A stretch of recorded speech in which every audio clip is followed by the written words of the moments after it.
Hello दोस्तों, बहुत बहुत स्वागत करता हूं आप सभी का। एक बार फिर से चुनाव आयोग कटघरे में आ चुका है।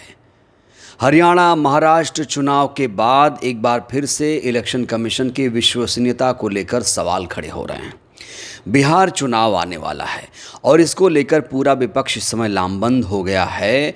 विपक्ष ने आरोप लगाना शुरू कर दिया है कि जो चुनाव आयोग है वो हरियाणा महाराष्ट्र की तरह बिहार में भी मैच फिक्सिंग करने जा रहा है। यानी सब कुछ पहले से फिक्स है, बस रिजल्ट घोषित करने की देरी है। इस तरह के आरोप, सनसनीखेज आरोप विपक्ष के द्वारा आयोग पर लगाए जा रहे हैं। दोस्तों, ये तो आप सभी को मालूम है कि लगातार विपक्ष के तमाम नेता चुनाव आयोग की विश्वसनीयता पर सवाल खड़े करते रहे हैं, लेकिन अब बात बहुत आगे तक निकल चुकी है और अब सारे दलों के नेता एक एक करके चुनाव आयोग को कटघरे में खड़ा कर रहे हैं और बिहार चुनाव से ठीक पहले बैलेट पेपर से चुनाव कराने की मांग यहाँ पर तेज़ होती जा रही है। इस बीच चुनाव आयोग का भी मशीन को लेकर जवाब सामने आ चुका है। चुनाव आयोग ने सब कुछ स्पष्ट कर दिया है कि मशीन कितना विश्वसनीय है, बैलेट पेपर से क्या होता है, और जो लोग मशीन के ऊपर सवाल खड़े करते हैं उनको भी आज दो टूक चुनाव आयोग ने जवाब दे दिया है। आप लोग जानते होंगे, देश में समय समय पर बैलेट की बहाली को लेकर आंदोलन प्रदर्शन होते रहे हैं। खास बात यह है कि जो जनता है और विपक्ष के नेता हैं वो बैलेट में ज़्यादा दिलचस्पी ले रहे हैं, लेकिन जो लोग सत्ता में बैठे हुए हैं उन्हें बैलेट से कोई मतलब नहीं है।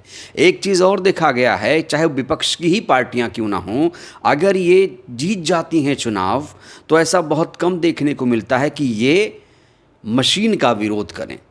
फिर तो वही कहावत चरितार्थ हो जाती है कि मीठा मीठा गप गप और कड़वा कड़वा थू थू। इस तरह की चीज़ें भी देखने को मिल रही हैं। एक चीज़ ये भी देखने को मिल रही है कि जो विपक्ष के नेता हैं वो एकजुट लामबंद नहीं हैं। समय समय पर ये लोग अपनी आवाज़ उठाते हैं, एकता इनमें नज़र नहीं आ रही है। तो जिस तरीके से ईवीएम पर सवाल उठ रहे हैं उसको लेकर चुनाव आयोग ने आखिर जवाब क्या दिया है। सबसे पहले दोस्तों आप इस हेडलाइन को देखिए। यहाँ लिखा है, ईवीएम पूरी तरह से सुरक्षित, विश्वसनीय और पारदर्शी। तुलसी गबार्ड के बयान के बाद चुनाव आयोग की दो टूक। अमेरिकी खुफिया एजेंसी निदेशक तुलसी गबार्ड ने भी इसको लेकर सवाल खड़े किए हैं। क्या कुछ कहा मैं आपको बताऊंगा, लेकिन सबसे पहले आप चुनाव आयोग की दो टूक सुन लीजिए। चुनाव आयोग मशीन के बारे में क्या सोचता है। चुनाव आयोग के मुताबिक विशिष्ट क्षमता वाली ईवीएम ना तो किसी प्रकार के नेटवर्क जैसे इंटरनेट, वाईफाई या इंफ्रारेड से जुड़ी होती है, ना ही इनमें किसी बाहरी प्रणाली से संपर्क का कोई माध्यम होता है। ये मशीनें एक सरल और सुरक्षित कैलकुलेटर की तरह इस्तेमाल होती हैं। इसमें डेटा हैकिंग या किसी प्रकार की बाहरी छेड़छाड़ की कोई संभावना ही नहीं होती है। चुनाव आयोग ने कहा कि भारत की मशीन की पूरी प्रणाली को कई बार सुप्रीम कोर्ट ने वैधानिक रूप से स्वीकार किया है। इसके संचालन की प्रक्रिया को सभी प्रमुख राजनीतिक दलों की उपस्थिति में कई बार पारदर्शी रूप से सुनिश्चित किया जाता है। मतदान से पहले हर पोलिंग स्टेशन पर मॉक पोल होता है जिसमें राजनीतिक दलों के प्रतिनिधि भी मौजूद रहते हैं। अब तक 5 करोड़ से ज़्यादा वीवीपैट पर्चियों का सत्यापन मतगणना के दौरान किया जा चुका है, जिसमें मतपत्र और ईवीएम वोटिंग पैटर्न के बीच 100% मेल पाया गया है। तो यहाँ पर कहा जा रहा है कि जो वीवीपैट की पर्चियाँ होती हैं उसका मिलान किया जाता है। आप लोग जानते हैं, जब आप लोग मशीन का बटन दबाते हैं तो वहाँ पर एक पर्ची निकलती है जिससे पता चलता है कि आपने किसे वोट दिया है। हालांकि वो पर्ची मतदाताओं को नहीं मिलती है, लेकिन अब यहाँ दलील दी जा रही है कि उस पर्ची का कई बार मिलान किया जा चुका है और जो वोटिंग पैटर्न है वो बिल्कुल सही होती है। सुरक्षित सेफ वोटिंग ईवीएम से होती है। इसमें कोई छेड़छाड़ की गुंजाइश नहीं है, कोई हैकिंग की गुंजाइश नहीं है, इसमें वाईफाई इंटरनेट नहीं होता है। इसलिए जो लोग आरोप लगा रहे हैं कि ये असुरक्षित है, उनके आरोप निराधार हैं। हमारी जो मशीन है एकदम 100% सेफ है, बाकी दुनिया की मशीनों की तरह। दोस्तों, पूरी दुनिया में मशीन बैन हो चुकी है, आपको पता ही होगा, लेकिन हमारे देश में अभी तक मशीन का प्रचलन तेज़ी से बढ़ रहा है और देश की जनता जहां बैलेट की बहाली की मांग लगातार कर रही है, वहीं पर हमारा जो आयोग है वो इसका प्रवक्ता बना हुआ है। वो चाहता है कि हमारे देश में ईवीएम बनी रहे और चुनाव इसी से होता रहे। ये बात गौर करने वाली है कि 2009 में जब बीजेपी की सरकार थी तब इसको लेकर विरोध हुआ था, सुप्रीम कोर्ट तक तमाम नेता गए थे कि इसे हटाया जाए, लेकिन जब आज ये लोग सत्ता में आ गए हैं तो इसको लेकर एकदम चुप्पी साधे हुए हैं।